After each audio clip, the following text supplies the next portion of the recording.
Flipkart delivery বয়ের মাইনে কত? পেট্রোল কি কোম্পানি থেকে দেয় না নিজে? কত ঘন্টা ডিউটি করতে হয়? পার্সেল প্রতি টাকা দেয় না মাসিক বেতন হিসাবে? আর কতদিন বাদে বাদে পেমেন্ট পাই?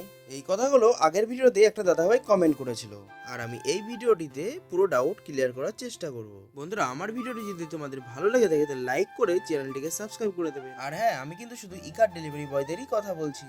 একটি Ekart delivery boy Flipkart, Myntra, Shopsy, Snapdeal এই পার্সেলগুলোই ডেলিভারি করে থাকে।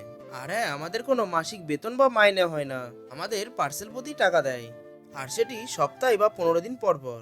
আর পার্সেল প্রতি 10 থেকে 20 টাকার মধ্যেই সবাই থাকে। প্রত্যেকটা ডেলিভারি বয় সমান টাকা পায় না, কে ক টাকা করে পাবে সেটা নির্ভর করছে সে কোন পিনকোডে কাজ করছে আর তার গাড়ি কত কিলোমিটার চলছে। আর হ্যাঁ, গাড়ির তেলটা কিন্তু নিজের। আর আমাদের কোনো ছুটি নেই, ছুটি নিলে আমরা সেই টাকাটা পাই না। তার কারণ হচ্ছে আমরা পার্সেল প্রতি টাকা পাই। আর অ্যামাজন, মিশো যেসব ডেলিভারি বয় আছে তারাও পার্সেল প্রতি টাকা পায়। শুধু একমাত্র ব্লু ডট কোম্পানিতেই মাইনে সিস্টেম এবং বাইকের তেলটাও কোম্পানি দেয়। আর কোনো প্রশ্ন থাকলে কমেন্ট করে জানাবে।